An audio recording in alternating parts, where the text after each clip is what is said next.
માલિકનો ફાયદો છે. કારભારીનો ઉદ્દેશ એ માલિકનો ફાયદો છે.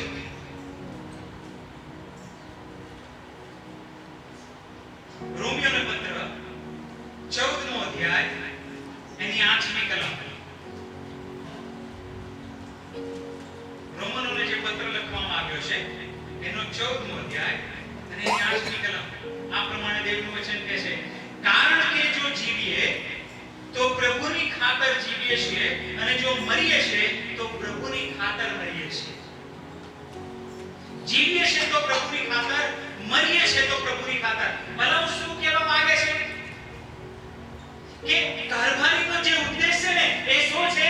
કારભારી જીવે કે મરે એનો ઉદ્દેશ શું છે? પ્રભુની ખાતર. એટલે માલિકનો ફાયદો થાય ને એ કારભારીએ જોવાનું છે. ઈસુને કયો ફાયદો થાય એ દરેકે તમારે મારે ધ્યાનમાં રાખવાનું છે. ભલા તમે પાસ્ટર કમિટી તરીકે જ્યારે નિર્ણય લો છો ત્યારે કોનો ફાયદો જુઓ છો? આપણે કોઈ પણ નિર્ણય લઈએ ત્યારે કોનો ફાયદો ધ્યાનમાં રાખીને નિર્ણય લઈએ છીએ? દેવનું વચન કહે છે આપણે જીવીએ કે મરીએ પ્રભુની ખાતર. આપણે તો કારભારી છીએ. ખુશ કોને કરવાનો છે? માલિકને ખુશ કરવાનો છે. ફાયદો કોનો? એને ફાયદો થવો જોઈએ. દેવના રાજ્યને ફાયદો થવો જોઈએ. મને નહીં, મારા કુટુંબને નહીં, મારા અહમને નહીં. કોનો ફાયદો છે? મંડળી આજે કેમ નહીં બધી વાતો ખબર છે? આપણે પોતાના ફાયદા જોઈએ છે.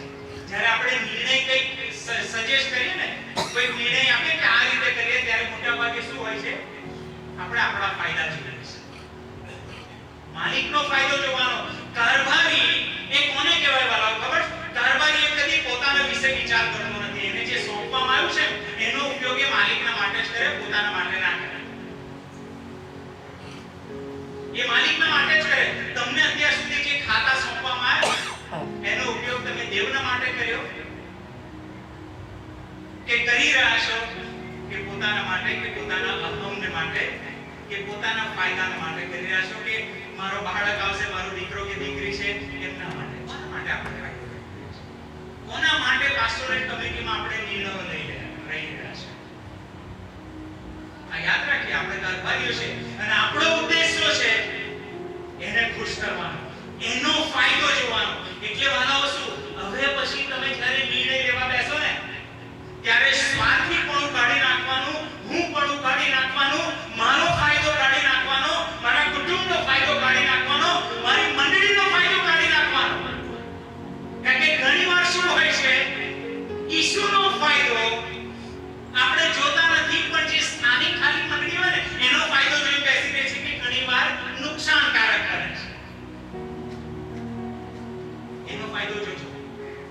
એટલે તમે કોઈ પણ હવે સલાહ આપો ને કમિટીમાં બેસી, તો બોલતા પહેલા વિચાર કરજો કે આ હું જે બોલી રહ્યો છું એની પાછળ મારો ઈરાદો કયો છે? મારો ઈરાદો, મારો ફાયદો છે કે હું દેવના માટે આ સજેશન આપી રહ્યો છું? આ ધ્યાન રાખજો. કેમ કે કારભારી હંમેશા માલિકનો ફાયદો જુએ છે વાલાઓ.